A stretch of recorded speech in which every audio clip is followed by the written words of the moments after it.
বাউল ধর্মে পরকীয়া প্রেম জায়েজ আছে।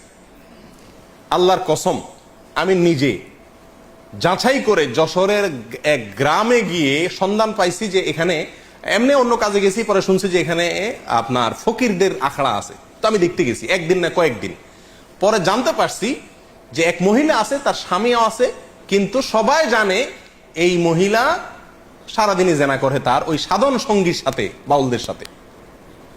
এবং কোন কোন মহিলার তো সংসার শেষ, আবার অনেক পুরুষও করে যারা বাউল।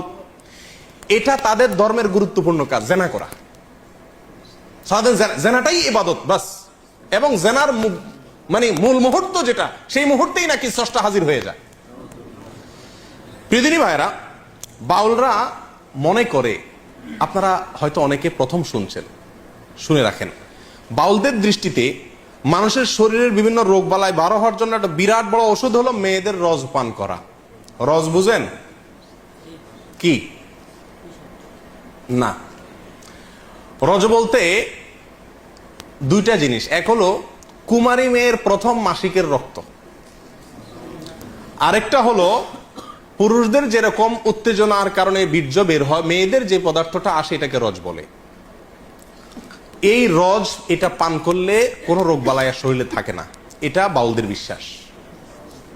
আরো শুনবেন, তারা বলে রোগ থেকে মুক্ত হওয়ার জন্য, বিভিন্ন রোগ থেকে, বড় বালা মুসিবত, অসুখ বিসুখ থেকে ভালো হওয়ার জন্য নিজের মুখ এবং মেয়েদের স্তনের দুধ পান করলে রোগ ভালো হয়। আরো শুনবেন, তারা বলে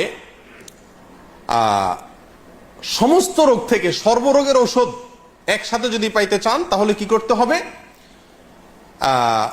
মল, মূত্র, রজ এবং বীর্য, মল, মূত্র, রজ এবং বীর্য, এগুলা সবগুলা মিক্স করে একটা ঔষধ বানায় তারা, নাম হলো প্রেম ভাজা। ঔষধের নাম কি? প্রেম ভাজা। এটা খাইলে আর কোনো রোগ থাকে না।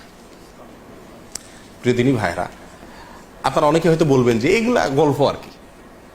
আপনি আল্লাহি বাস্তবতা খবর নিয়ে দেখেন। আর খবর নেওয়ার দরকার না, আমি আপনাকে বই পুস্তক থেকে বলছি, তাদের বই পুস্তক থেকে, তাদের ধর্মগ্রন্থ থেকে, তাদের ধর্মীয়, তাদের আচার এবং তাদের সংস্কৃতি, কালচার, এ সংক্রান্ত যে সমস্ত বই পুস্তক আমাদের সমাজে প্রতিষ্ঠিত, গ্রহণযোগ্য, অথেন্টিক, এই সমস্ত বই পুস্তকে লেখা আছে।